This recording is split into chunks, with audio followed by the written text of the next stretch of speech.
ndax jaadu na nag gannaaw détermination bii ngeen wone mais détermination bu ko raw ngeen wone fii ci mois de mars Macky Sall gannaaw bi mu faagagalee Karim Wade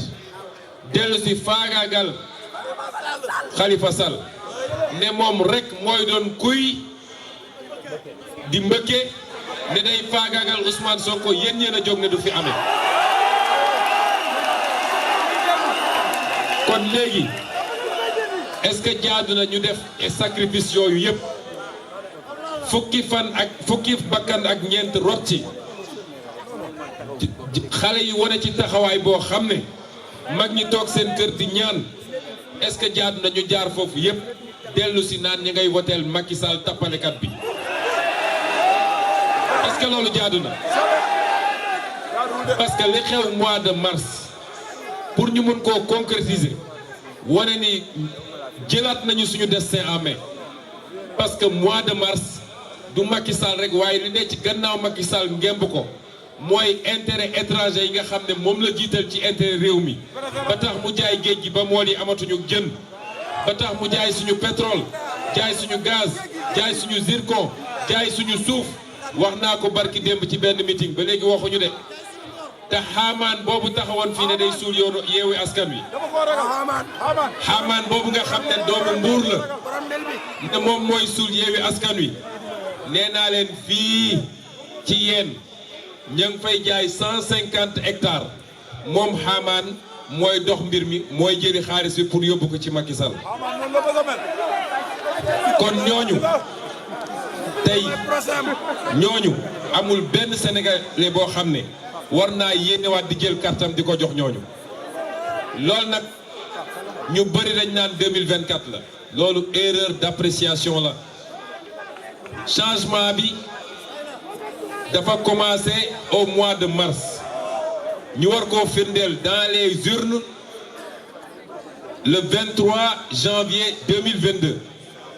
loolu mooy enjeu bi ñu bëgg nag moom Macky Sall ak ñi ko ngemb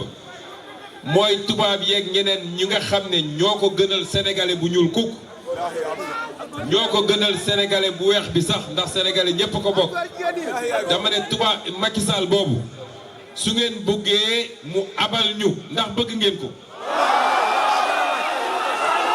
ñu bëri dañuy wax troisième mandat man gëm naa ni Macky Sall téeméeri xelam meetu ko mu xalaat troisième mandat waaye yemul ci ñu ne Macky Sall bàyyi na troisième mandat waaye Macky Sall waruñoo imposer kan mooy nekk 5e président de la République au Sénégal Macky Sall mënuñu fee tegal ndawam waaye Macky Sall ak ñi ko ngemb te ñooñu di leen yónni naan leen dem leen ngeen embargo Mali foog ngeen ni jaadu na ñu ne Sénégal mi ngi embargo Mali tey nee nañu ki newoon président Mali génn na fi jóge na fi yàlla na ko yàlla yërëm te jéggal ko léegi ñoom naka la ñuy def pour dem jaale ji Mali ndax liy yoon mooy président bu faatu ñoom ñëpp dañuy takk seen avion dem jaale ji ñoom ñoo ne embargo nañ naka la ñuy def pour dem Mali jaale ji kon ma bëgg leen sensibiliser ci benn mbir enjeu bi dootul Macky Sall troisième mandat am déet mais Macky Sall duñu imposer kan moo war a toog fii gannaaw moom fii gannaaw moom Yewwi Askan Wi la ñuy dénk réew mi ci kattanu yàlla borom ndel boobu xaamaan nga xam ne politique ne 50 ans musul gagné benn bureau de vote ku politique 50 ans musoo gagné bureau de vote ñëw fekk coalition bu toll nii nga xam ne ñi fi nekk ñëpp mës nañu gagné seen dëkk nga ne yow yaa leen ni suul li tax mu wax ko nag xam ngeen lu mu doon ci évaluation bi ñi doon def ci seen dialogue boobu dañu ne léegi la ñu bëgg mooy pour nit ñi nekk candidat ci élection législative day jaare ci li ñuy wax le parrainage des élus mooy léegi maire yi ñoom ñooy parrainer kan moo war a mën a nekk candidat pour élection législative au Sénégal loolu duñ ko nangu muy benn waaye loolu moo tax ñuy rey seen bopp parce que jàpp nañ ni ñoom suñu gañee mairie yépp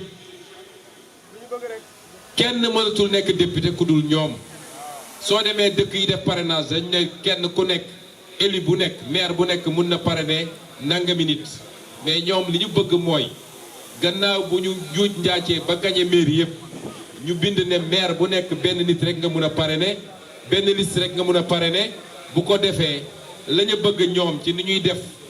ci lu daganut